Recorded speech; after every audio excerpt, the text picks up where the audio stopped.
Welcome to Choice Classic Radio. Like us on Facebook, subscribe to us on YouTube, and help keep this show alive by donating at choiceclassicradio.com. For more of your favorite old-time radio shows, join us on our companion podcast, Choice Classic Radio, Mystery, Suspense, Dramas, and Horrors, where we bring to you the most mysterious tales that the golden age of radio had to offer. And now, with 326 episodes made, broadcasting from 1939 to 1950, we bring to you The New Adventures of Sherlock Holmes. Petri Wine brings you Basil Rathbone and Nigel Bruce in The New Adventures of Sherlock Holmes.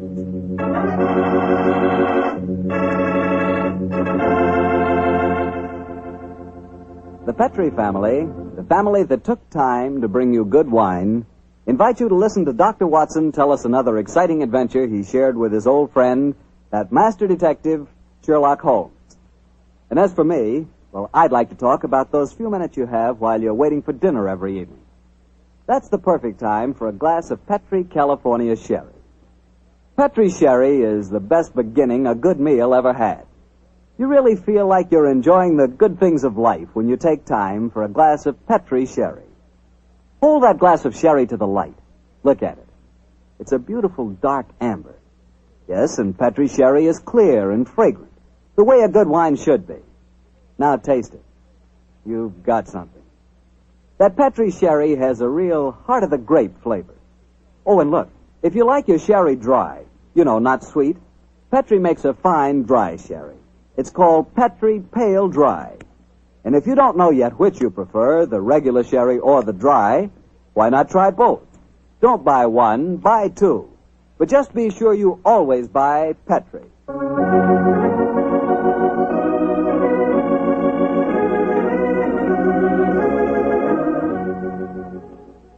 And now let's look in on our old friend, Dr. Watson. I'm sure he's expecting us. Good evening, Doctor. Good evening, Mr. Bartell. Throw up your usual chair. Now get on with tonight's new Sherlock Holmes adventure. Well, how did the story begin, Doctor? It was one day in the autumn of 1887, I remember. Holmes and I were seated on either side of the fire in our Baker Street lodgings. The great man, his eyes half closed, his long, thin fingers pressed together, lay back in his chair, filling the room with large blue clouds of tobacco smoke, and discoursing on one of his favorite subjects, Professor Moriarty. I can almost hear him now, Mr. Bartell, as he said... Napoleon of crime, Watson, is the organizer of half that is evil and nearly all that is undetected in this great metropolis. Oh, surely that's an exaggeration, No, it isn't, my dear fellow. He has a brain of the first order, and his agents are numerous and splendidly organized. He himself sits motionless like a spider in the center of his web. But that web has 1,000 radiations, and he knows every quiver of each one of them. It's fortunate for me that there's only one Moriarty. If every criminal were equally astute, I'd be in bankruptcy within the year. I don't think you need to worry about bankruptcy, Holmes. As I came in just now, I picked these letters up from the whole table and slipped them into my pocket. Here you are. Oh, thanks, old chap. They didn't look like bills to me. I observed the crest of the Duke of Carlisle on the top envelope. Oh, dear me. 500 guineas. His Grace is extremely generous in his evaluation of my services. I don't agree. After all, you did save him from a shocking scandal. Oh, listen to this, Watson. I seen you yesterday when you come to the cricket match. You wasn't watching the cricket. If you value your life, keep your filthy long nose to yourself. And it's signed Joe the Butcher. Long nose. Who on earth, Joe the Butcher? Oh, minor criminal that I was instrumental in sending to prison for a short term. He flatters himself, though. I was watching the cricket. No idea that Joe was back in practice again. I must keep an eye on him. Hello. Letter on Carlton Hotel stationery. Now, I say, this is interesting. Very interesting. Oh, what's it say, Holmes? Dear Mr. Holmes, I've been informed that you are a man of ability and discretion. My life is in grave danger, and I need your help. Upon receipt of this letter, come to my hotel at once. I shall be expecting you. And it's signed, Francois Dulac. Oh, it's rather peremptory, isn't it? No, please, just come to my hotel at once. Who is this Dulac, anyway? What's no fellow? Yeah? We were talking of Moriarty just now. I have a feeling that this letter may lead us to him. Well, what makes you say that? François Dulac, the writer of this letter, is recognized in France as the one indisputable authority on the paintings of Jean-Baptiste Greuze. Well, I still don't see the connection with Moriarty. If there is one thing Moriarty loves, more than the dazzling abstractions of mathematics and even more dazzling achievements of crime, it is the paintings of Greuze. The suggested combination of impending danger and a Greuze expert spells Moriarty to me. Get your hat and coat, old fellow. We're off to the Carlton Hotel to see Monsieur Dulac at once.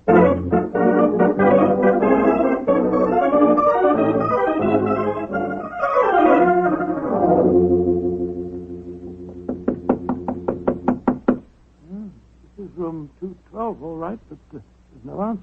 I'll knock again. Shall I go and get someone to unlock the door? No, old chap. Huh? Don't want to attract attention to our prospective found. Hotel locks wouldn't be very hard to pick. Here. I think a skeleton key should do the trick quite easily.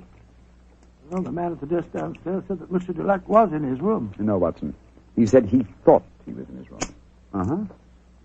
Easier than I anticipated. Come on, let's go in. Doesn't look as if anyone's occupying this room. No signs of any personal belongings. No clothes hanging in the wardrobe, no luggage. Yeah, yet he is still registered here. Hello. What's this stain on the carpet by the bed here? Great Scott, is it... It's a blood stain, Watson. Blood stain? And the stain is still damp. I'm afraid we're too late. Come on. We can do no more good here. You're not giving up, Holmes? No, of course not, my dear fellow. Let's see what we can find out from the hotel manager. I refuse to believe that in the 19th century a distinguished foreigner can vanish into thin air.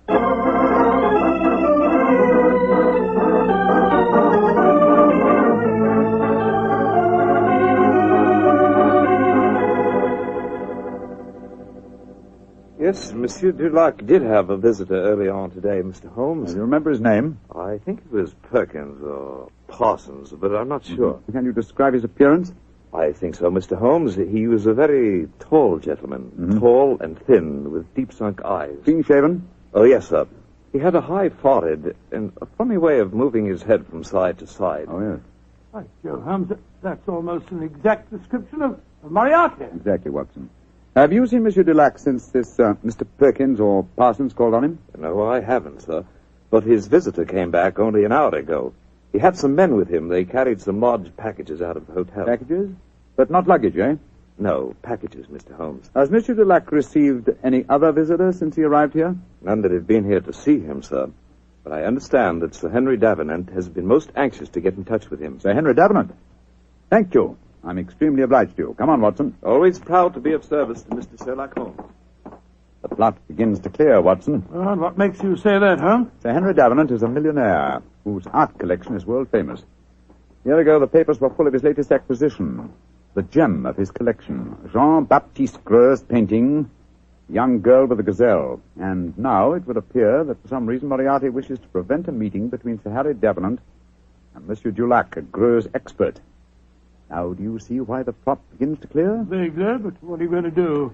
Davenant is said to be something of a hermit. He won't have anything to do with officials, interviewers, and people like that. But we know that he wishes to consult an expert on the paintings of Jean-Baptiste Greuze. The next move should be obvious, old chap. Gracious me, you mean that you'll impersonate one? Certainly. If a Greuze expert is what he wants, then a Greuze expert is what he's going to get.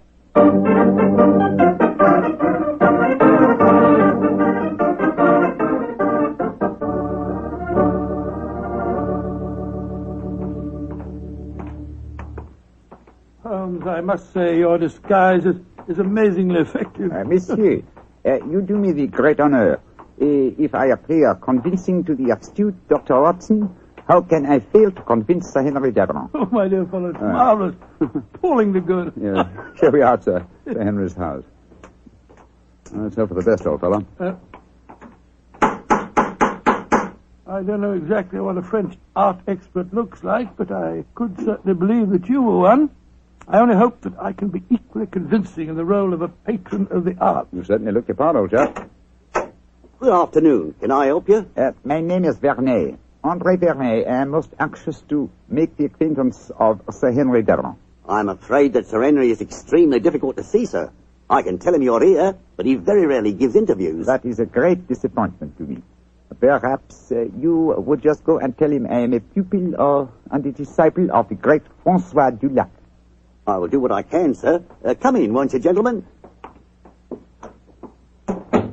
If you'll wait here for a moment, I'll take your message. What was the name again, sir? Vernet, André Vernet, and this gentleman is Mr. Watson. Very good, sir.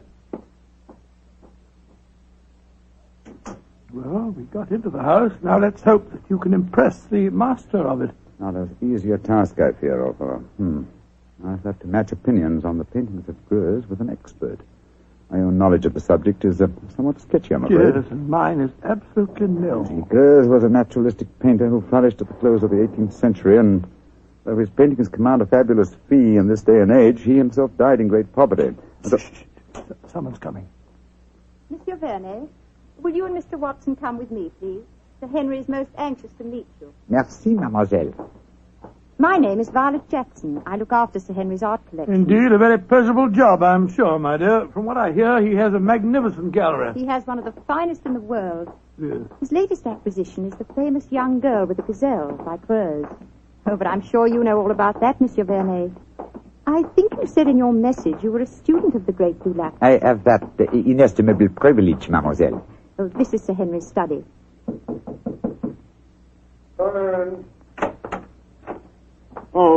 Thank you, Violet. You may go. Yes, Sir Henry. You're Vernet, I'm sure, and this is Mr. Watson? That's right, Sir Henry. Mr. Vernet is staying with me. I see. Well, sit down, won't you?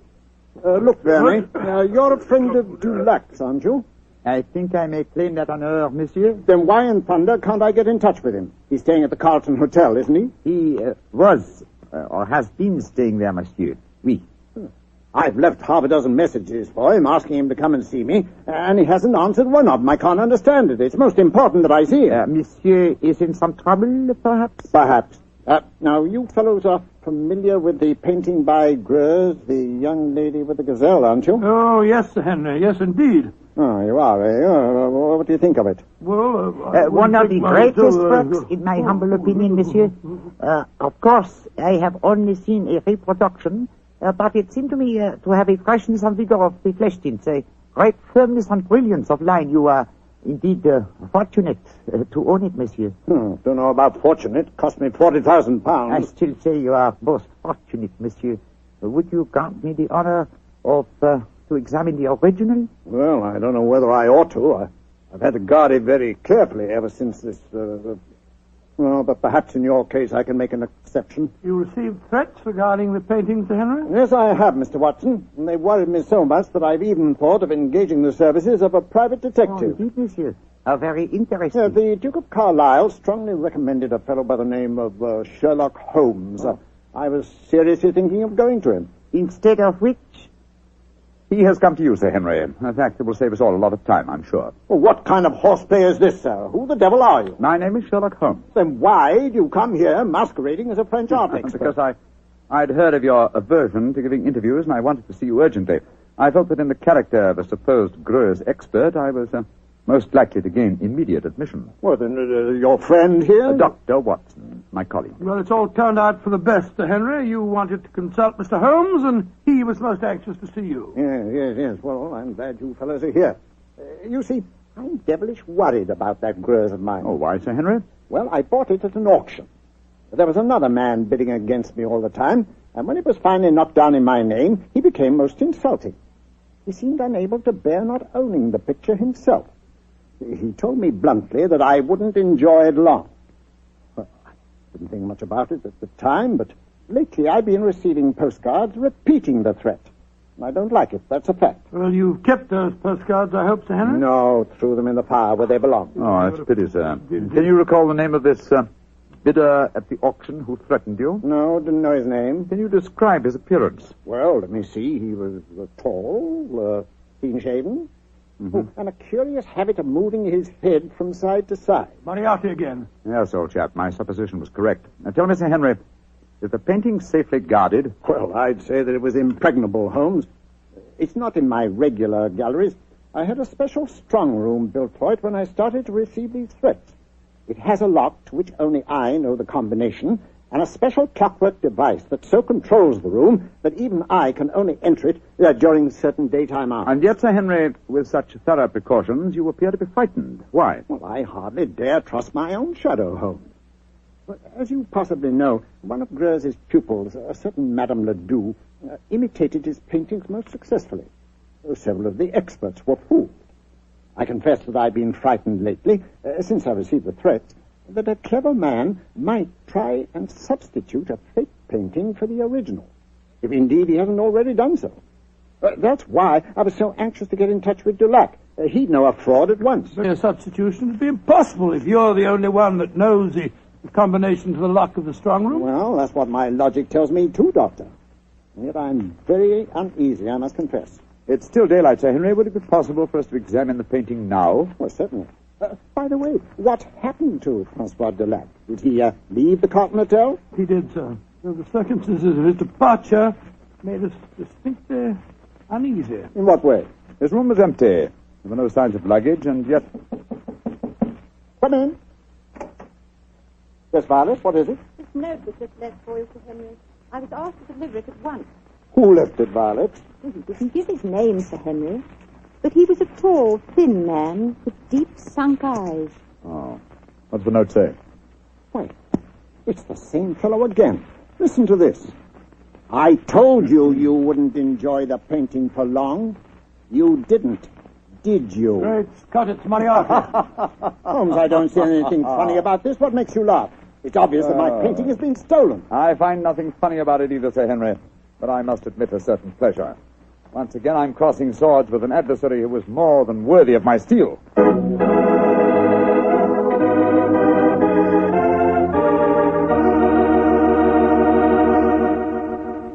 You'll hear the rest of Dr. Watson's story in just a second, so I'm just going to remind you that Petri Sherry could really be called the all-round, all-American wine. That's right, Petri California Sherry.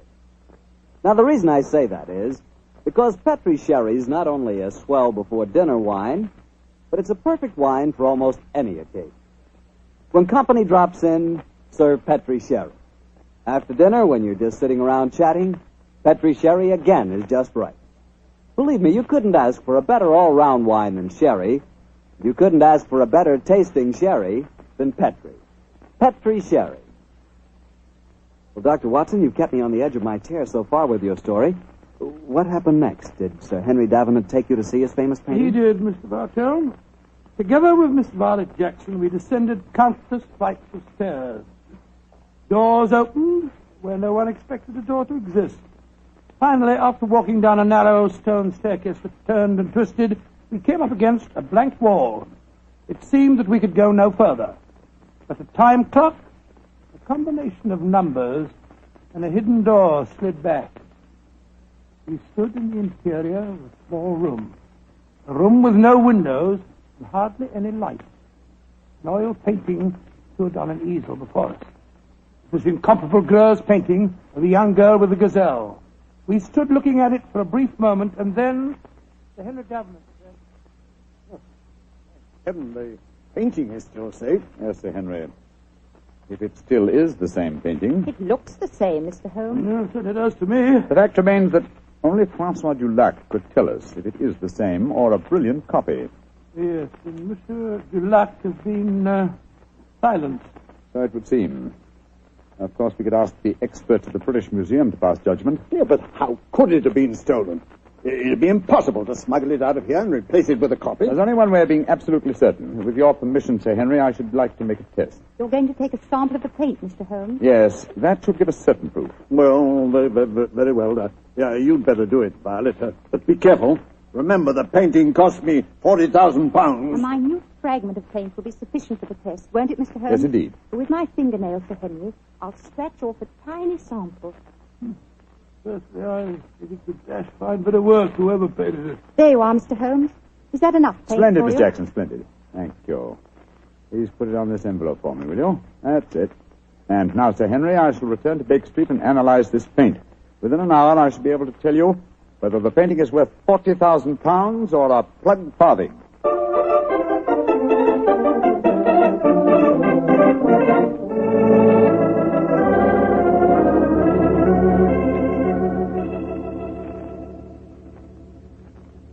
Well, Holmes, did you make the test? I did, Sir Henry. And?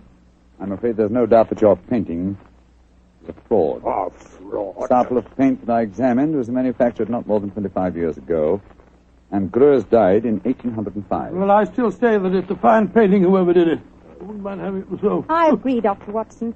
In fact, I'd be glad to buy it. It's a brilliant copy, and more than likely it was done by Madame Ledoux. You're remarkably quiet, Sir Henry. £40,000. 40,000 pounds! No, sir, put that knife down. Holmes, help me grab him. Don't worry, gentlemen. I'm not about to commit suicide in despair, if that's what you're thinking. Now, why are you grasping that knife, sir? Because I have work to do in my strong room. I'm going to use this knife to slash that lying canvas into 40,000 pieces.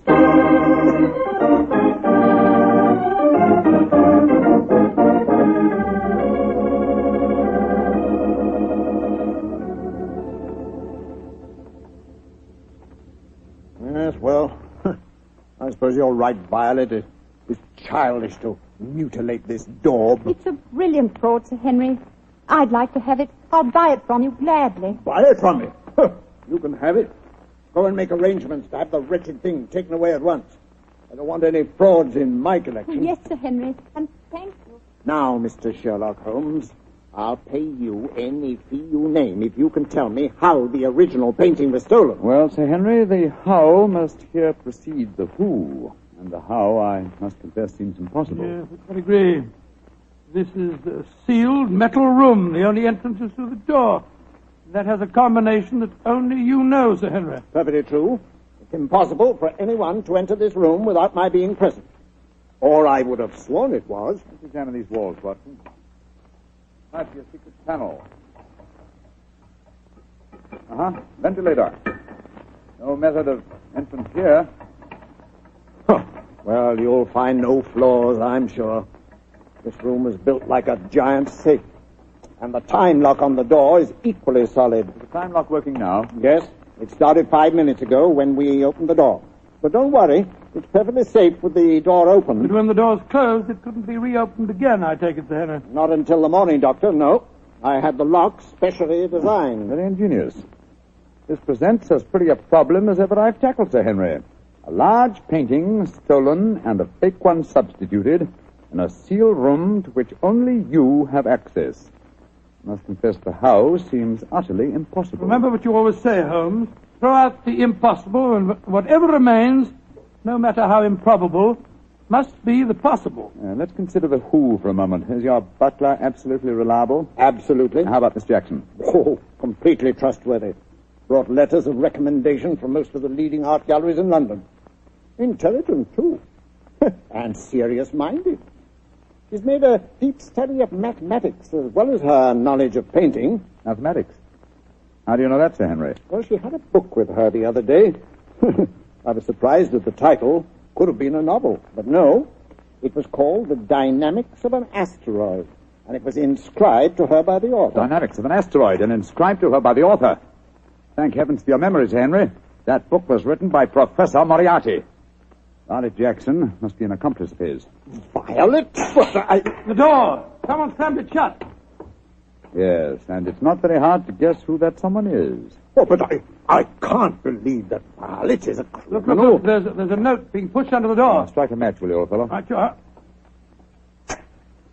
What's it say, Holmes? Forgive my unladylike eavesdropping, but with Mr. Sherlock Holmes as near the truth as he is, I'm afraid it would be unwise for me to remain here any longer. On the other hand, you are in no danger of smothering in the strong room, but your imprisonment should delay my pursuit till morning. Violet Jackson. She's escaped us, Holmes. Don't worry, Watson. Miss Jackson's failure to procure the painting for Moriarty will land her in a far worse dilemma than anything we could subject her to. Moriarty has never tolerated failure on the part of his minions. A brilliant plot, old fellow, a brilliant plot. Moriarty is at the zenith of his powers. How fortunate that we were able to foil him. What do you mean, foil him? My painting's been stolen. Your painting, Sir Henry? Oh, no. It's here in this room. What on earth are you talking about, Holmes? You reminded me of my own dictum, Watson. I discarded the impossible. It was impossible that the picture had been stolen, therefore it had not been stolen. You mean that this painting is the original, Grose? Yes, of course, sir. Surely the whole plot is crystal clear now. Just about as clear as porridge to me. Well, then let me explain. The whole episode of Francois Dulac, the note to me, the empty hotel room, and the significant bloodstains and the apparent disappearance of Dulac were all part of Moriarty's plot. The real Dulac never left France. Moriarty created him in England to lure me into the case. Why in thunder should he want to do that, Holmes? Yes. I should think you're the last person he'd want on the scene. Oh, on the contrary, sir.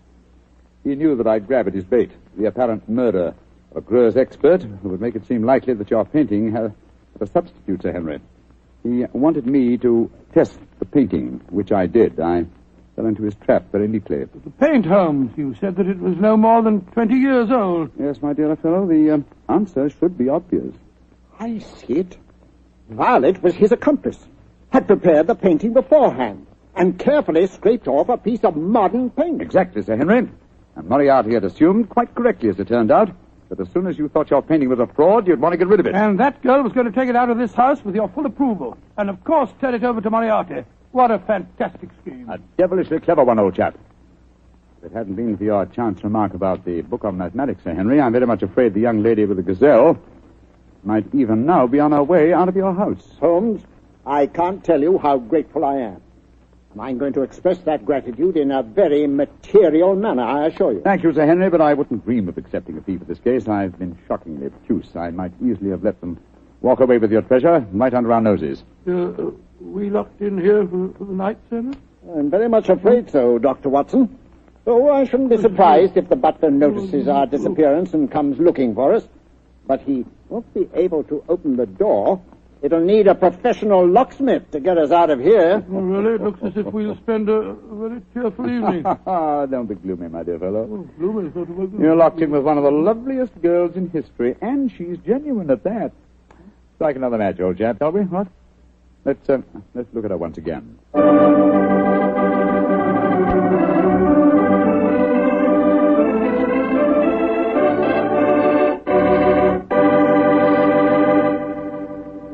Doctor, that was not only a swell story, but I really learned something. Oh, good, Mr. Bartell. And just what did you learn?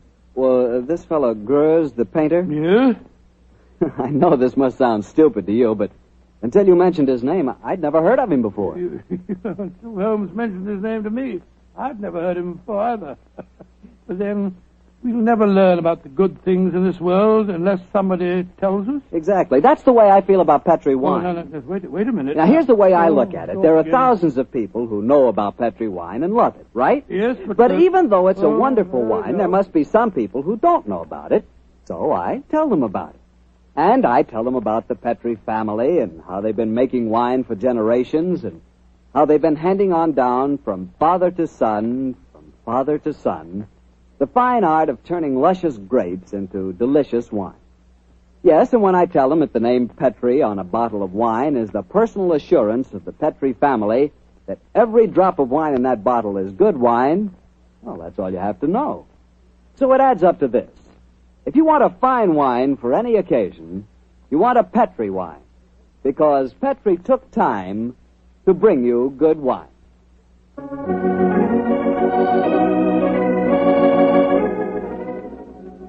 Tonight's Sherlock Holmes adventure was written by Dennis Green and Anthony Boucher and was suggested by an incident in Sir Arthur Conan Doyle's story, The Final Problem. Music is by Dean Fossler. Mr. Rathbone appears through the courtesy of Metro-Goldwyn-Mayer, and Mr. Bruce through the courtesy of Universal Pictures, where they are now starring in the Sherlock Holmes series.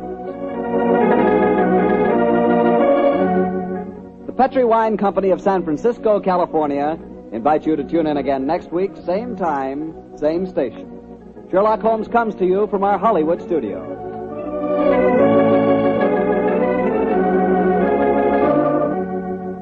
This is Harry Bartell saying goodnight for the Petri family. This is the Mutual Broadcasting System. That concludes today's episode. We'd like to thank you and remind you to donate at choiceclassicradio.com. Remember, your donations make episodes like this possible.